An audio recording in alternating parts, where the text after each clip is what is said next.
knowledge that you can be working on, you know, something that you have already learned or learned to do it better, you know. Even if you can't make progress in the big things, you can make progress on the small things. And if you do that consistently enough, the big things will take care of themselves. This is what I found. Our intellects and our energy are very limited. We can only really focus on a very small part of a huge field like Krishna consciousness or devotional service. So we can't expect to, you know, have the big realizations on a steady basis. That only happens every few years.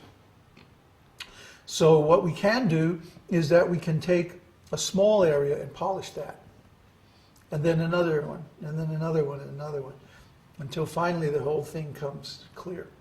Can you give an example of like these small things that people can work on? Sanskrit pronunciation, looking up words in the dictionary, analyzing shlokas, memorizing shlokas, chanting your rounds nicely, cooking nicely, doing the music and the songs nicely.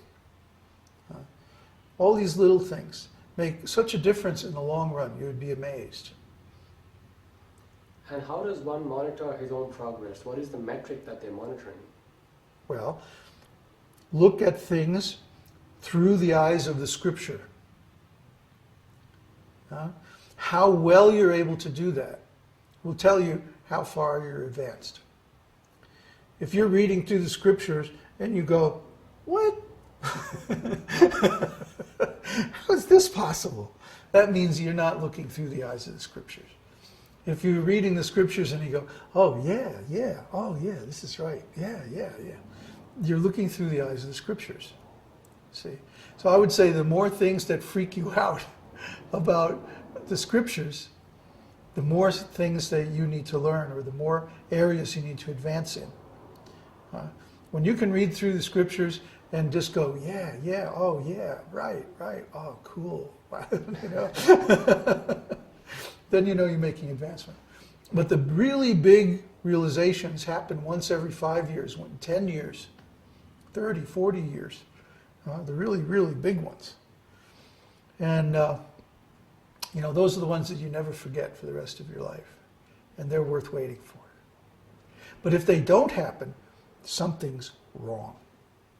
If you go 10 years without a major realization, practicing Krishna consciousness means something seriously wrong. You're making some offense, or there's some mistake in your procedure or your understanding. So these major realizations, these certain milestones along the path, can you give some examples of what they are like? Brahmeti Paramatmeti Bhagavan Iti Shabhyate. They're Brahman realization, Paramatma realization, and Bhagavan realization. These are the three major categories. And then in among those, there's many others. And then there's the famous Adao Shraddha shloka from the Nectar of Devotion by Rupa Goswami that divides devotional service up into 10 stages or categories.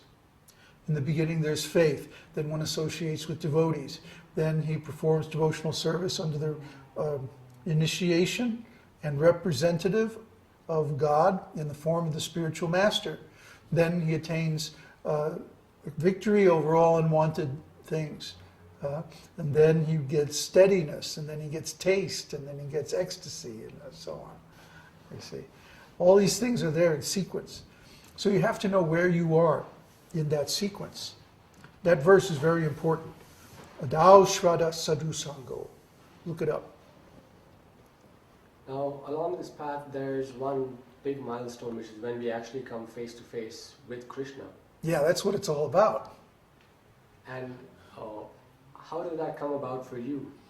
Well, for me, I already told that story, at least on the website, of how I was working in Florida, and basically I got laid off, which was great because then I could collect unemployment.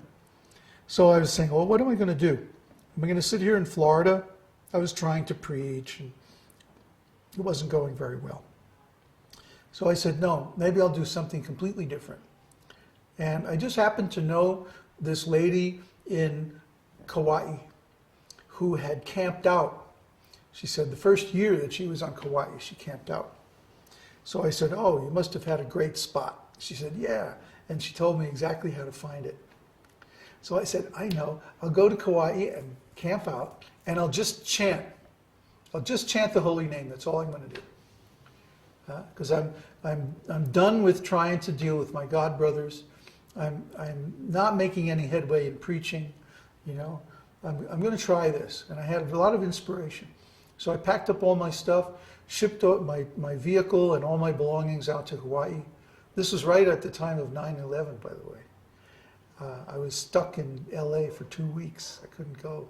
I had a ticket for 9/12 to go to Hawaii, and I couldn't go. Everything was shut down. So for 2 weeks, I hung out in LA, and then I went out, and I went to this campsite, set up my tent, and I lived there for more than 6 months. And that's all I did was chant. Every time I woke up, I would chant. And I would chant until I got hungry. Then I would eat. Then I would chant some more. And then I'd take a walk, and I would chant on my walk. And maybe I'd take a little swim in the ocean or something like that. But most of the time, I just chanted. And if I woke up in the middle of the night, I would chant. Every time, that was my system. Every time I woke up, I would just chant. And I wound up chanting more than 64 rounds a day for a good long time, months straight. That was very good. That was the best thing I ever did for myself. But I wouldn't recommend that devotees do this until they have a firm grounding in the philosophy. Until they really know the philosophy the way I was talking about, having studied it scrutinizingly and reached all the way to the top to Rasa Tattva. Because as I was chanting, I was meditating on Rasa Tattva.